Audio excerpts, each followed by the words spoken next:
Welcome to Bungalows for Bachelors. In this video, we are going to finish the wind design and prove that we can indeed hold this house up with these lines. And if we can't, then we'll change it and we'll figure it out. That's part of the process. We figure it out as we go. So let's get into it. We need to start with the top. Start with the easy part here. Also, something to think about, by the way, you never stack a braced wall line on top of not a braced wall line. So this is braced wall line A. It's going to go right here. We wouldn't want this wall to not be part of a braced wall line. That would be bad juju, because what's happening is we're relying on this wall to not move when the wind blows on this portion of the upper floor. And if this wall isn't braced sufficiently, it will just move, and then you get cracks and problems. So bad juju. Don't do that. And this one is directly on top of this one, so that's hunky-dory. So let's start on the top. We need to prove that this all works, and if it doesn't work, then we need to change it. So we'll start with A and B. 26 feet, 4 3/4. Let's round up to 30 and see if we're good to go. So on 30-foot distance, on the second floor, where this is basically like a one-story, right? If this we treat this independent of anything else, this is a one-story. So we're going to use this left table. 30 feet. We've got continuous sheathing. Oops. Also, let me make a note here before we really get into this. I'm making a note that standard method is CSWSP unless noted otherwise. I'm just going to save me time labeling. No point. All right, so that's all CSWSP. Continuous sheathing wood structural panel. Check the IRC if you want the details. Okay. 30 feet. 30 feet requires 4.5 feet of sheathing in each wall line. I have 8 feet because I have 4 feet there and I got 4 feet there. 4 feet there and 4 feet there. So both of those walls are good. Great, moving on. The top is 23 feet 10. If we round up to 30 feet, which would be worse, we need 4.5 feet in each wall. There's a panel there and a panel there and a panel there and a panel there. Now, the thing to think about here is I know this is over-designed already, so I'm not really super worried about it, but to be super duper correct, what we would do is take this exact number, get an exact value, take it to our calculator factor thingy dingy here, put these numbers in, and prove that it's fine. So I'm going to get a example of correctness here, just so we walk through this one more time.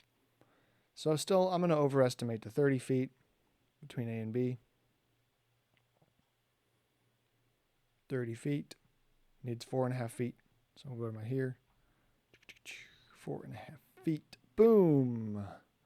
Required length from this table is 4.5 feet. Number of stories we're dealing with. Okay, so the thing to think about here is how many stories are above the wall, including the one you are designing in this one case. In this case, we're on the top floor. Therefore, it's a one story. There's only one story that we're dealing with. All right. Exposure category is going to be B. It's built in a neighborhood. There's no crazy wind going on. Roof eave to ridge height for this one portion. Well, let's go to our drawing and find out. All right. We're going to take worst case scenarios in all these because I know it's not going to matter at the end of the day. Roof eave to ridge height. Well, let's just find the worst case scenario, which is way down here to way up here. 1/4 inch is 1 foot. 11 feet 5, let's say 12 feet. All right. Designed wall supporting roof only. Correct. There's no extra floor above it. So 1 is true. Great. Good to go. Keep going. Story height, 9 feet. So even though this second floor plan we're doing has like all these extra crazy wall heights and stuff, we're going to take the worst case, which is the 9-foot walls. And those are going to be the walls that are going to define our design. Now, if the whole thing was if all these roof planes are raised up to start at 9 feet, we'd have the same design. So in this case, it's being more conservative again. because the taller the wall, the worse the scenario. So these are actually short walls, but we're going to say it's 9 feet because the second floor average, was all 9-foot ceilings. So we're going to go with 9 feet. Number of braced wall lines per plan direction. This one was 2 on top. And I'm not going to change the weird ones on the bottom. Total factor is 1.24. Required new bracing length is 5.56. Oh, look at that. We still have 8 feet, so we're still fine, okay? But I proved that I'm fine because I followed the table and I adjusted properly. Okay, so the top of it is good if we just leave these panels here. Great. Let's do the bottom. Let's save the worst for the last because that would be more fun. Let's do these long walls first, okay? 1 to 3 is 19 foot. Oh, sorry. Oops. Technically, this is over here. That's right, because it's lined with the theoretical line. 19 foot 9. We'll call it 20 feet. 20 feet. Now, here's the deal. This is below the second floor. Now, not all of it is below the second floor. The back portion's not, and the front portion's not, but we're going to ignore that and be conservative and pretend it all is. So, we would look at this table with 2 here, and we would say our span was 20 feet. So we need 7.5 feet of CSWSP. And let's check the factors. Okay, we'll take that 7.5 feet, take it into our table. Do this properly. Number of stories, 2. It is now, I'm dealing with 2 stories, including the one I'm doing, which is why I'm going to raise that number. Exposure category didn't change. Roof eave to ridge height, leave it at 12. It's the same worst case scenario. Designed wall that we're dealing with is now supporting the roof and 1 floor. So I'm going to put a 1 there and I'm going to delete that one. Okay. Story height is still 9. Number of braced wall lines per plan direction is still 2. Cool. So I only need 8.19 feet. Oh, look, I have 4, 8, 12 right there and a little bit more right there. So I'm good. And I've got 4, 8, 12, 16 there. So I'm good. The long walls are easy. All right. So that side's good. Done. Let's go to A, B, C, and D. Here we go. All right. So let's start with A. It's probably going to be fine because we've got 13 foot 2 1/4. Let's round up to 20. See what we got. If we were doing 20, we would need 7.5 CSWSP. And I've got 1, 2 almost full panels, and then plus this one. Okay, so I'm over. That's 4 feet and 8 feet, and a little bit more and a little bit more. All right, so that one's good. This wall line is not a problem. It's not the problem it's not the one we have to deal with. What about B? Okay, B is going to be problematic. So, B is problematic. So let's look at the math here. We're going to want to, first of all, take a look at generally what's going on. If we have 7, let's say this was 10 and this was 10, just to get an idea, then we'd have to hold the strength for both of those things. So it was 10 and 10. We would need 3.5. Sorry, this one. We're on the bottom floor of a 2-story. We would need 7 feet, and then we would need another 7 feet of lead and brace. Or we would need maybe 7 feet of lead and brace and 4 feet of CSWSP, if these are both 10s. In this case, we have more than 7 feet of lead and brace and some OSB over there. Not enough. So I'm going to do something, and I'm going to make it complicated but also stronger. All right, I'm going to do this. And this is going to be, it's going to be CSWSP. So I'm going to have lead and brace on inside the wall. The lead and brace is inside the framing. LIB.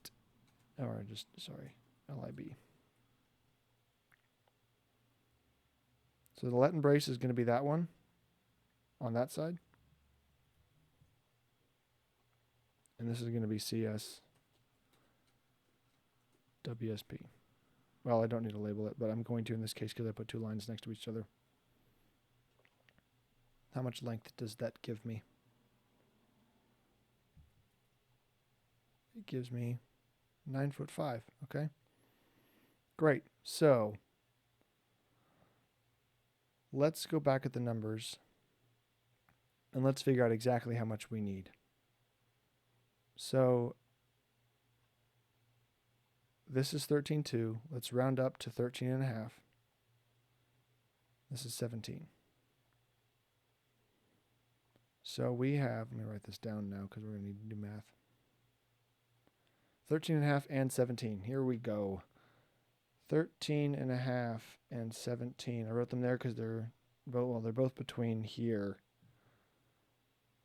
All right, so now I need to do some interpolation. Okay, well, 13.5. Remember how I did this? The bunny is going to go from 10 to 20, but he only wants to go to, the 3.5, which is 35% of the distance between 10 and 20. So I'm going to go over here and CSWSP. I need 35% of the difference between these two. So how do I do that? I'm going to take 7.5, subtract 4, I get 3.5. So I need to go 3.5, but I only want to go 35% of that. So I'm going to multiply that by 0.35, and it's 1.22. Well, let's round up 1.23. So 1.23 plus the 4 is 5.23. 5.23. That was my mouse. That was ugly. So 5.23 from this 13.5 side, and then the 17 side is going to be the same thing, right? I'm going 70% of the way instead of 35% of the way. 70%. All right. So I take the same thing again. So 7.5 minus 4. I need to go 3.5 up to get 7.5, but I'm only going to go 70% of that. So multiply that number by 0.7, I get 2.45. So now I have 6.45.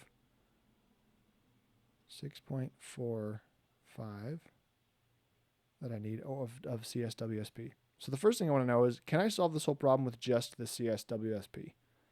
If so, I don't need the lead and brace. How much do I got? I got 9'5.5". Okay, let's call it 9'6" because I'm doing this whole inside framing thing. I got 9'6" and I got almost 2.5. So let's say I had, if I had 9 and 2, then that would be 11 feet. And I need, oh, it's going to be so close. 11.68 is what I need because I'm adding these together. What do I actually have? Well, if we have 9.5 plus 2, that's 11.5 plus the 4. So I am just like, that's a third. So I am barely over. I'm like 11.8 something. And I need like 11.6. So I'm good if I just do the CSWSP. But because I'm so close, I'm going to leave this lead and brace in here and let him do it. Because it'll just be stronger. So B passes. Cool. Cool, cool. Here we go with C. This one's going to be a massive pain because it's even bigger. But here's the trick. One side of it is not 2-story, and I'm certainly going to account for that because otherwise I'm not going to be able to succeed, I think. All right, so the left side of this is a 1-story value because this is a vaulted ceiling. Look at the plan.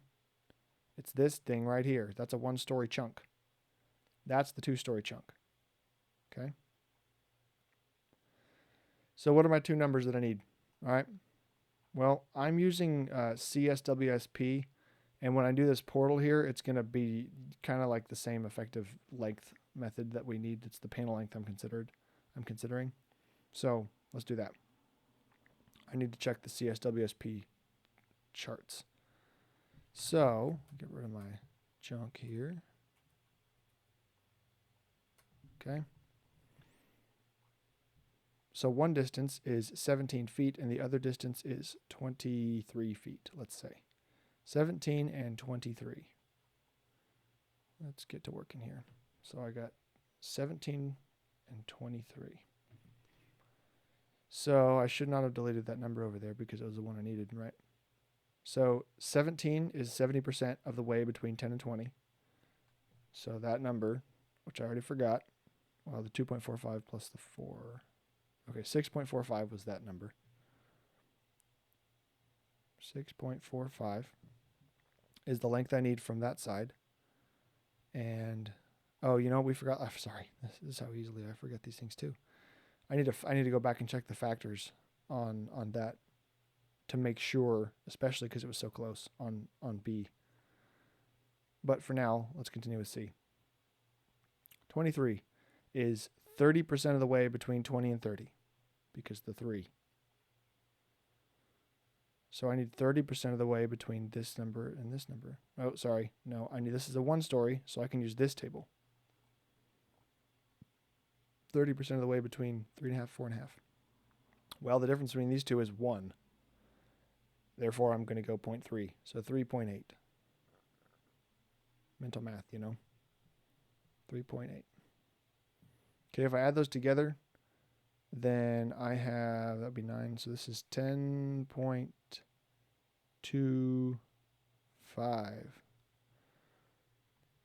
Hopefully my math is correct. 10.25 feet is what I need, so I'm going to go to my chart. 10.25. I'm going to start answering questions. Well, a number of stories. Okay, well, I have a 2-story on one side, and I have a 1-story on the other side. So what I'm going to do is I'm going to be conservative and leave this as a 2 for now. Because at the end of the day, actually, I don't think it, well, it'll matter a little bit. I'm going to be conservative. So I'll leave it as 2 stories on both sides. Exposure category is the same. Roof to ridge height is the same. We're going to support the roof in 1 floor. Story height still 9. Number of braced wall lines per plan direction. Okay, this one's going to really get us in the... This one's going to screw us. Okay. We have A, B, C, and D. There are 4 braced wall lines in this direction. This is why I don't like this one particular factor, but it is what it is. 1.45, that's no helpful. That is not helpful. We might need to employ some of these other tricks in here. All right, so now we need 16.24 new required bracing length. So, yeah, that's no good. That's no fun. I had 10.25, but now I need 16.24 because that's the way it is. These are the way we gotta use the table correctly. So 16.24 feet of CSWSP. Man, that's going to be tricky. Let's see if we can do it. 16 point what? 16.24. All right, so here's what I'm going to do. I need to maximize everything I've got in here. So first I got a panel. We're going to check dimensions. Okay, that gives me 3.5 feet. All right, here's how these portals work. You get to count 1.5 times the amount of sheathing you've got on each side of the portal as your contributing length to your numbers. I'm going to stretch the portal all the way to the end here so I can get it all that length. I'm also going to add interior CSWSP right here. And I'm going to add interior CSWSP right here. Okay. So let's get some lengths on this.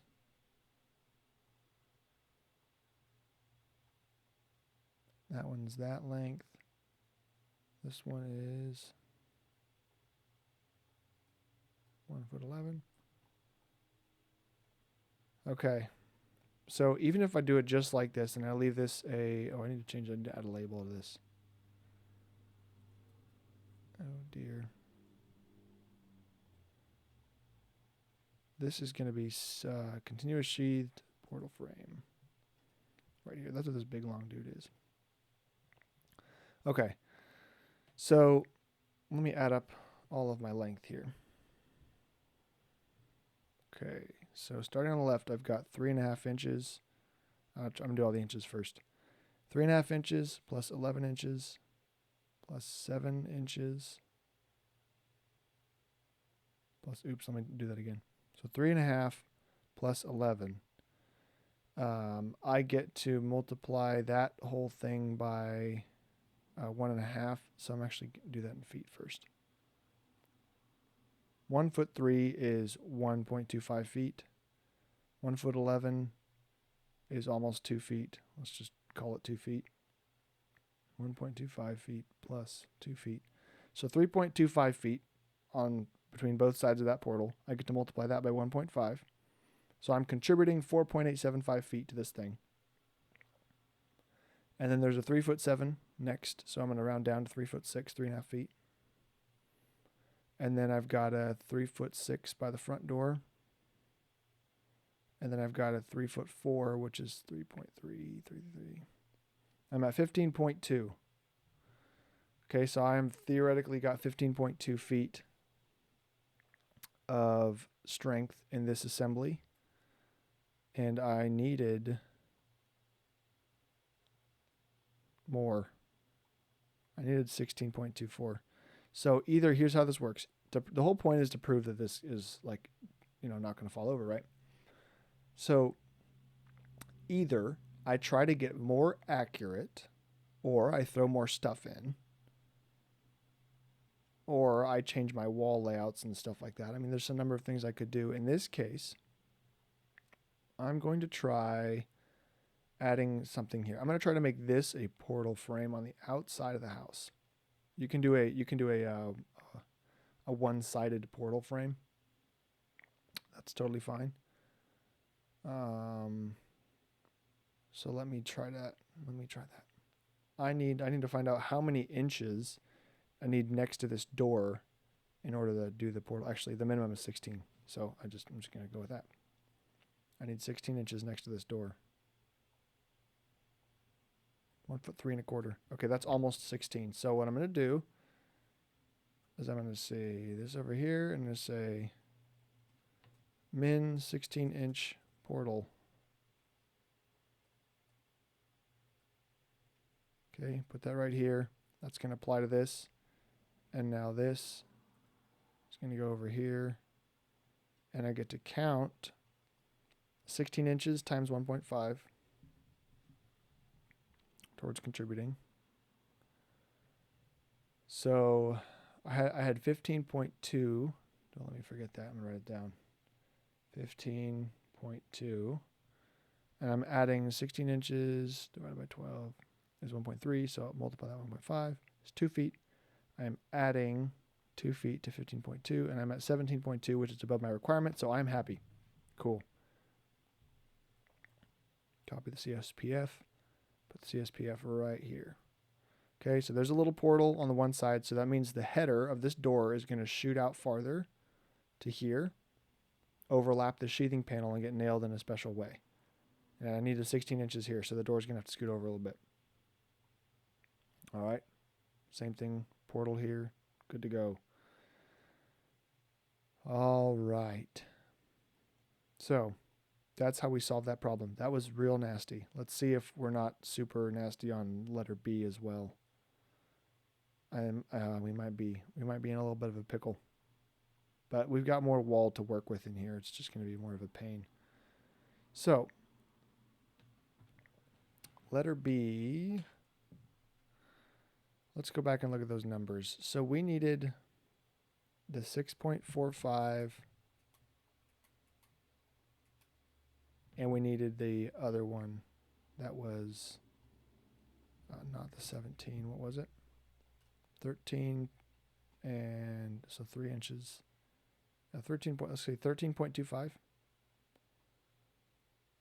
13.25 here is 32.5% of the way between 10 and 20. So 32.5% of the difference here. I'm going to get very picky with my numbers. 0.325 times 3.5, which is the difference between 4 and 7.5, is 1.3, let's say 1.14. 1.13 was 1.14.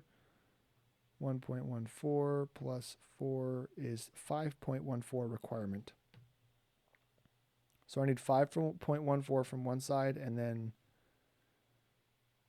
the other from the other side. Now, one of the things I could have done differently, likely that would have helped a little bit on this letter C, was I could have factored the requirement from this dimension before adding it to my other one, instead of factoring it together after they were added together. But in this case, these the A to B and B to C have the same factors because it's both underneath the floor. So that doesn't help me here. So I'll just add them together. 5.14 plus 6.45. 11.59 is what I need. Here we go. Time to get in trouble. 2 stories, exposure category B. Leave that alone. That's all happy. We're holding up a roof and 1 floor. Story height's the same. Number of braced wall lines is still 4. All right. So I need 18.36 now. So what would happen if I played with some of these numbers? Like I said, okay, in this wall line, I want to use an 800-pound hold-down device on each panel. I now only need 14.69 feet. And now you can see how some of these extra boosting ones can help you out. If I did this one as well, I'm going to nail the gypsum board at 4 inches on center on this whole line that I'm designing right now. I now only need 10.28 feet. I like these things. I'm going to do this. So 800-pound hold down device and nail gypsum board at 4 inches on center. Here's how I'm going to do that. Because that requires only 10 point something feet. And I've got more than that. So what I'm going to do is I now know, and I need to mark very carefully here, that I'm going to notate 800-pound hold down on end of each panel. 4-inch on center drywall nailing. Okay, so what that means is whenever all the sheetrock goes along this line to this wall, and this wall, and this wall, it needs to be nailed at 4 inches on center. So pay heavy attention to that. And then make sure that here and here inside the wall is an 800-pound hold down device. And here inside the wall is an 800-pound hold down device. That's what that means, okay? So that's how we're going to pass letter B. Good beans. Let's go to letter D. We are almost done. Okay, 22.9 feet. Let's say 23 feet. Well, we get to deal with the first table because we're on the first floor, just a one-story thing again. 23 is 30% between 20 and 30. And we're doing CSWSP. So we're 30% between 3.5 and 4.5 is an extra 0.3 because it's just one difference. So 3.8 is my required length. And I have 3.8 is what I need. And I have like 3.5 right here. And I've got more than that over here. So I'm good. I need to check the factors just to be sure. I needed 3.8. So let's go to our factoring table. Ooh, yeah, we really want to be sure. Can't forget about this factoring table. Number of stories, 1, supporting only the roof and no floor. Roof eave to ridge height. If I wanted to be picky, I could go back and check that for this one wall. I'm going to do it because I want to make sure I pass. Okay, so I'm designing this wall out front. So I don't really care what the rest of the house is doing. I care what this is doing. Roof eave to ridge height, approximately there, is, let's call it 8 feet. Round up a little bit. All right. Story height is still 9. Number of braced wall lines is still 4. We're going to remove these weird requirements. And now we got a new required length of 5.23. How much do we have?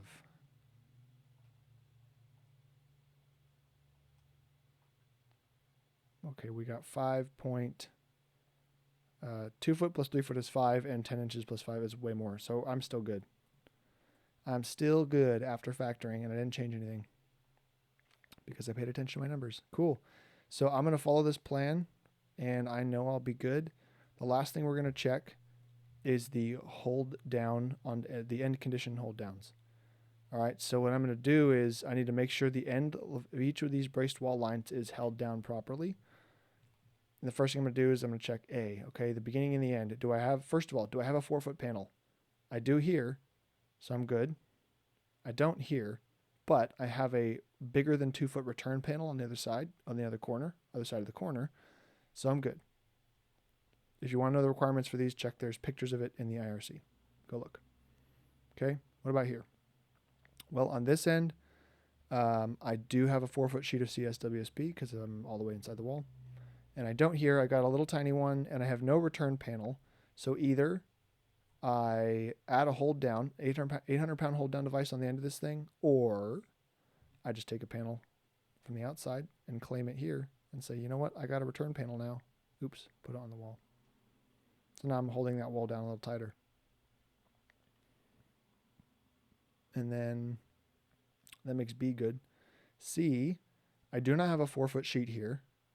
I do not have a return panel. So what do? Well, the fastest thing to do is just, I know I'm going to put one there, so I'm just going to claim that I'm putting one there, and then I don't do anything differently, and I know that I'm still good. And on this side, I definitely don't have my full-size sheet, but again, I've got room, so I'm just going to claim a return panel. Again, there's sheathing all over this thing, so it's already going to be there, but I'm only claiming it so that I know that I'm proving that I'm okay. All right, on this one, I don't have a panel on the end, and I don't have a big enough panel anyway. So the only way to do this one correctly is end it with an 800 pound hold down device. So I'm going to draw a little circle. Oops, I'm going to draw a little circle correctly. Boop. And then just so I don't forget, 800 pound hold down. Right there. On that guy. And this side, I have the return panel. And so I have a panel that's within 10 feet of the wall. So even if it was 4 feet, it'd be great, but I don't get to count it unless I have a return panel, but I do. So it's good. Okay, so those lines are good. Let's go top to bottom. All right, line 1 starts right here. And I don't have a 4-foot panel, but I do have a return panel, so I'm good. Here, I do have a 4-foot panel, but I'm not on the corner. So I need to check if I have a return panel, and I don't. So again, I do have a return panel. Ooh, you know what? It needs to be, it was like 19 inches or something. I don't remember. It needs to be at least 2 feet. Is the return panel 2 feet? Oh, it is. Okay. So I'm not really counting this panel for anything in terms of my math, but I don't need to hold down now because I know I have a minimum 2-foot return panel. And let's check, let's check line 3. Starting on the end is a full 4-foot sheet, so we're happy. Other end is a full 4-foot sheet, so we're happy, okay? Top floor. Now, here's the key. If you install an 800 pound hold down device on the top floor, guess what? You need to make sure that 800 pound hold down is secured all the way down to the foundation because that's where the real weight is. It doesn't do you any good to install a hold down on the top floor if it's going to just rip the floor up. All right, so this is where people add tension straps and things at the corners and buildings so that these wall loads are transferred down to the wall to the studs below. That'll go all the way down to the hold downs holding those studs down in the bottom floors. Okay, that's why we use those big straps on the outside of buildings. So that's taken care of. So we got a 4-foot panel on the end, and what did I do here? Oh, this is technically like an offset one because of this weird offset of 8 feet. So technically it's like the end is over here. Yeah, I should correct that. I'm going to correct it right now. All right, technically this goes right here.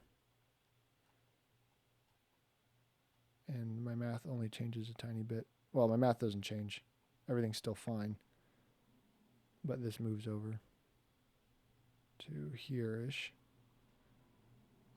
All right, so I still have a 4-foot panel there, and then I have a big panel here, but it's not 4 feet, I can tell already.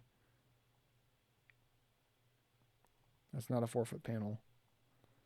It's a 3'2" panel. So I don't have a big enough return panel that's 2 feet either, so I need to hold down on this one. Okay. Hold down, copy, paste. Okay, hold down right there. Good to go. Hunky dory. So let's check the next one because that was 2. Let's check 1.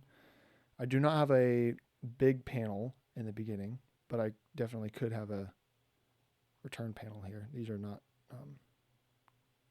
these are certainly like appropriate size. These are not too small. I just didn't need them, but I'll throw them in. And now I know that I'm, good to go on the ends.